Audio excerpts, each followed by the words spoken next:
Bienvenidos ya para la reflexión sobre el Santo Evangelio correspondiente al segundo domingo de Cuaresma. Tema importante, el primero ha sido sobre las tentaciones en el desierto y con este domingo cerramos ya la primera parte de la Cuaresma. Se trata del tema de la transfiguración. El itinerario cuaresmal pues nos lleva con estos temas fundamentales. Primero, la pregunta que se le ha hecho a Jesús, si eres Hijo de Dios. Ha sido la pregunta clave a la que Jesús ha dado respuesta a las tres tentaciones. Ahora corresponde la declaración formal de Dios Padre de que Jesucristo es su Hijo bien amado y al único al que hay que escuchar. Entonces hay que prestar atención porque se trata de lo que veníamos del Antiguo Testamento. Se escuchaba la palabra de Moisés y de hecho el Antiguo Testamento tiene textos sobre la vida de Moisés, sobre los mandamientos, sobre todo aquello que contribuye pues a la vida social judía. Pero también están los profetas, por eso ahora aparecen en la escena de la transfiguración y finalmente dirá, ¿a quién hay que escuchar? ¿A Moisés? ¿A los profetas? No, dice el Padre, es a mi Hijo bien amado. Con esto ya podemos leer el Evangelio y prestar atención a lo que dice. 6 días más tarde, llamó Jesús a Pedro, Santiago y a su hermano Juan y se los llevó aparte a una montaña elevada. Delante de ellos se transfiguró. Su rostro resplandeció como el sol y su ropa se volvió blanca como la luz. De pronto se les aparecieron Moisés y Elías conversando con él. Pedro tomó la palabra y dijo a Jesús, Señor, qué bien se está aquí. Si te parece, armaré 3 carpas, una para ti, otra para Moisés y otra para Elías. Todavía estaba hablando cuando una nube luminosa les hizo sombra y de la nube salió una voz que decía, Este es mi Hijo bien amado, mi predilecto. Escúchenlo. Al oírlo, los discípulos cayeron boca abajo temblando de mucho miedo. Jesús se acercó, los tocó y les dijo, levántense, no tengan miedo. Cuando levantaron la vista, solo vieron a Jesús. Mientras bajaban de la montaña, Jesús les ordenó, no cuenten a nadie lo que han visto hasta que el Hijo del Hombre resucite de entre los muertos. Hasta aquí el Evangelio. Este pasaje interpreta a veces como una breve anticipación de la experiencia del paraíso concedida por Jesús a un grupo restringido de amigos para prepararlos a soportar la dura prueba de su pasión y muerte. Es necesario ser circunspectos cuando nos acercamos a un texto evangélico porque lo que a primera vista parece ser la crónica de un acontecimiento se revela después de un examen más atento como un texto de teología redactado según los cánones del lenguaje bíblico. El relato de la transfiguración de Jesús, referido casi idénticamente por Marcos, Mateo y Lucas, pues es un ejemplo. Hoy nos viene propuesta la versión de Mateo. Comienza con una nota aparentemente irrelevante. 6 días después. ¿Después de qué? No viene dicho. Pero probablemente se refiere al debate sobre la identidad de Jesús que tuvo lugar en la región de Cesarea de Felipe.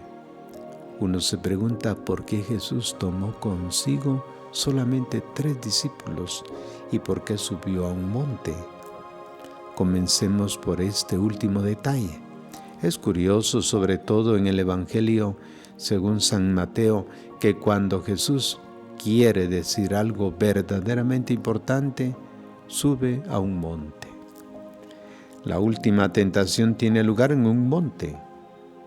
Las bienaventuranzas son proclamadas en un monte. Es en un monte donde se realiza la multiplicación de los panes. Y al final del Evangelio, cuando los discípulos se encuentran con el resucitado y son enviados al mundo entero, están en el monte que Jesús les había indicado. Basta recorrer las páginas del Antiguo Testamento para comprender tanta insistencia. El monte en la Biblia, como también en la mayoría de los pueblos antiguos, era el lugar del encuentro con Dios. Por ejemplo, fue en el monte Sinaí donde Moisés tuvo la manifestación de Dios y recibió la revelación que después transmitió a su pueblo, y fue en la cima del Horeb donde Elías tuvo el encuentro con el Señor. Es más, en Éxodo 24 leemos que Moisés subió después de 6 días al monte. Esa nota es importante. Moisés subió después de 6 días al monte, acompañado de Aarón, Nadab y Abiú. Son 3. Eso está en Éxodo 24, 1 al 9. Y fue envuelto por una nube. En el monte incluso su rostro se transfiguró por el esplendor de la gloria divina. A la luz de estos textos queda claro el objetivo del evangelista. Intenta presentar a Jesús como el nuevo Moisés, como el que entrega al nuevo pueblo representado por los 3 discípulos, les entrega la nueva ley. ¿Cuál es la nueva ley? Es que Jesús es la revelación definitiva de Dios. Por eso el texto nos ofrece algo muy interesante y dice: el rostro resplandeciente y la ropa blanca como la luz del versículo 2. Estos son también motivos recurrentes en la Biblia. Te revistes de belleza y majestad. Te vistes de luz como en un manto. Salmo 103, versículos 1 al 2, que será cantado en la vigilia de la Pascua. Son imágenes con que viene afirmada la presencia de Dios en la persona de Jesús. Idéntico, pues, es el significado de la nube luminosa que envuelve a todos con su sombra. En el libro del Éxodo se habla de una nube luminosa que protegía al pueblo de Israel en el desierto. Éxodo 13:21, signo de la presencia de Dios que acompañaba a su pueblo en el camino. Cuando Moisés recibió la ley, el monte quedó envuelto en una nube. Éxodo 24:15 al 16. Y él descendió con el rostro resplandeciente. Moisés, ¿va? Éxodo 39:29 al 35. Así que nube y rostro resplandeciente son, por tanto, el reflejo de la presencia de Dios.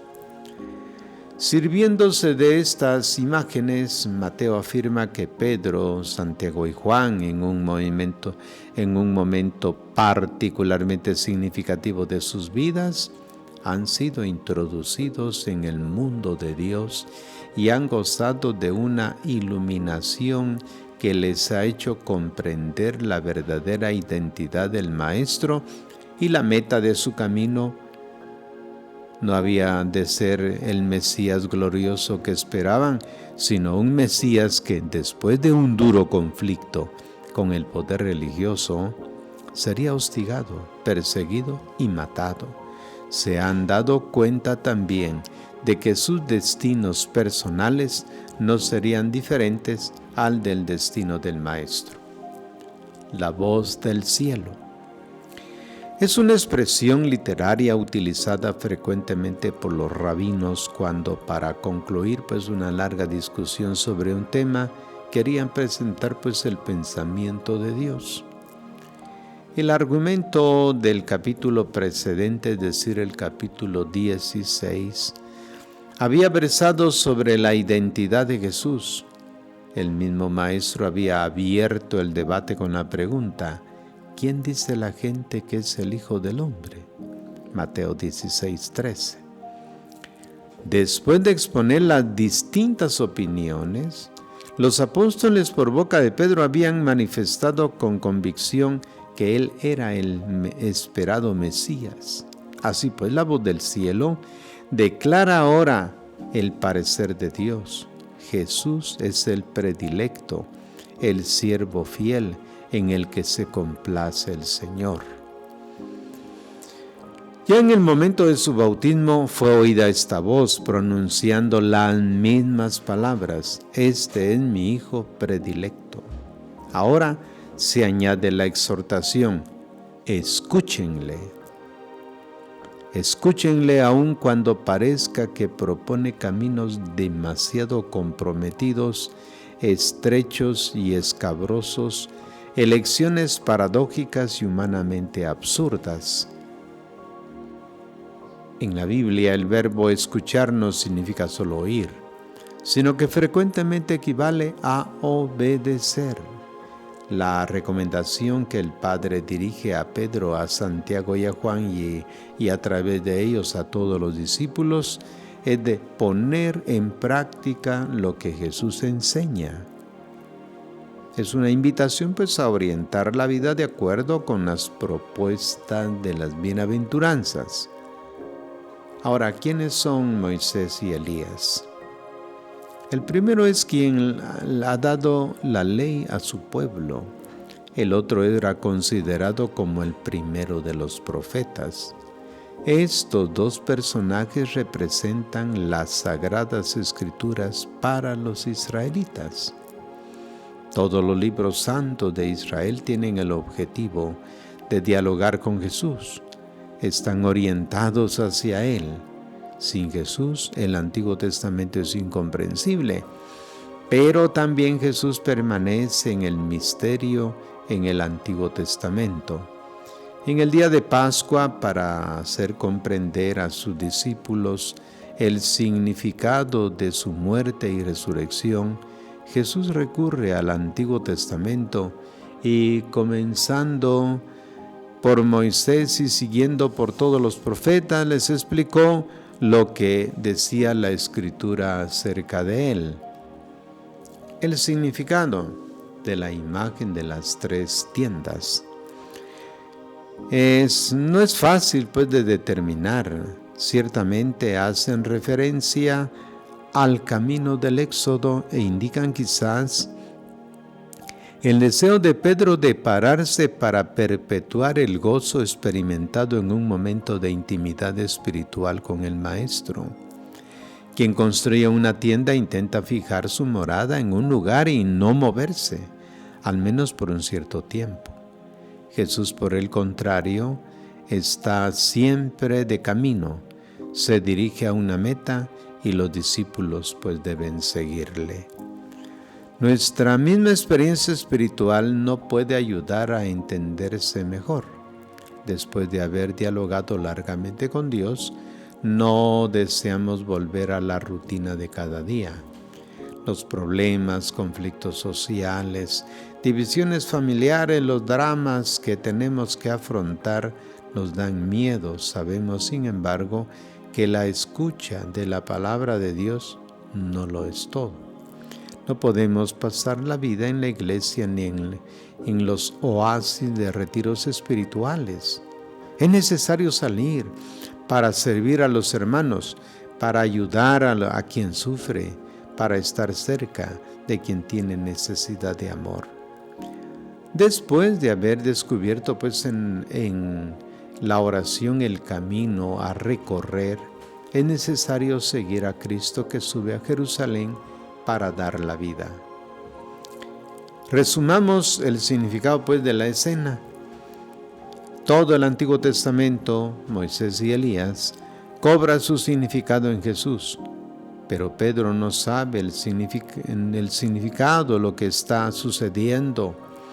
Aunque proclama la palabra que Cristo es el verdadero Mesías, sigue totalmente convencido de que sea solamente un gran personaje, un hombre del nivel de Moisés y de Elías, ¿va? Es la mentalidad de él.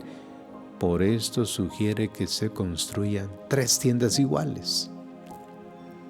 Interviene Dios para corregir la falsa interpretación de Pedro. Jesús no es solo un gran legislador o un simple profeta, sino el Hijo predilecto del Padre. 3 personajes no pueden ya continuar juntos. Jesús se destaca netamente de otros 2, es solamente superior.